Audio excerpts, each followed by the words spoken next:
டைம்ல ஏதாச்சும் ஹெல்தியா சாப்பிடணும்னு நினைச்சீங்கன்னா கோதுமை கம்பெல்லாம் சேர்த்து நல்லா மொறு மொறுன்னு இந்த பாக்கரி செஞ்சு வச்சுக்கோங்க. எப்படி பண்றதுன்னு பார்க்கலாமா? அதுக்கு முதல்ல ஒரு பவுல்ல 1 கப்பு கோதுமை மாவு, 1/2 கப்பு கம்பு மாவு, 2 டேபிள் ஸ்பூன் எள்ளு, 1 டேபிள் ஸ்பூன் ஓமம், 2 டேபிள் ஸ்பூன் பொடியா நறுக்குன கொத்தமல்லி சேர்த்துக்கிறேன். இது கூட மசாலா சேர்த்துக்கலாம்.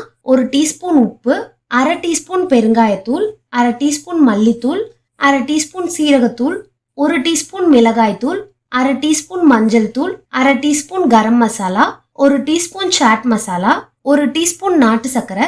நாட்டு சர்க்கரை சேர்க்கறது ஆப்ஷனல் தான், நீங்க வேண்டாம்னா ஸ்கிப் பண்ணிக்கலாம். 3 டேபிள் ஸ்பூன் எண்ணெய் சேர்த்து நல்லா ஒரு தடவை அழுத்தம் கொடுத்து பிசைஞ்சுக்கோங்க. இந்த மாதிரி பிடிச்சா கொழுக்கட்டை மாதிரி பிடிக்க வரணும், உடைச்சு விட்டா உதிர்ந்துடணும். இந்த பக்குவத்துல இருக்கணும். இதுல கொஞ்சம் கொஞ்சமா தண்ணி சேர்த்து நல்லா கெட்டியான மாவா பிசைஞ்சு வச்சுக்கலாம். இதை ஒரு மூடி போட்டு 25ல இருந்து 30 நிமிஷம் ஊற வச்சிருங்க.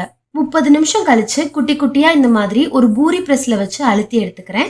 நீங்க சப்பாத்தி கட்டை வச்சு கூட தேய்ச்சிக்கலாம். ரொம்ப திக்காவோ ஒல்லியாவோ இல்லாம இந்த மாதிரி மீடியம் திக்னஸ்ல திரட்டி எடுத்துக்கோங்க.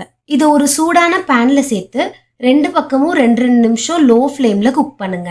இப்போ இதுல கொஞ்சமா நெய் சேர்த்துட்டு இது மாதிரி ஒரு பிரஸ் வச்சு அழுத்தம் கொடுத்து 2 பக்கமும் கோல்டன் ப்ரௌனா நல்லா மொறு மொறுன்னு ஆகுற வரைக்கும் சுட்டு எடுத்தீங்கன்னா நம்மளோட yummy yummy biscuit bhakri ready.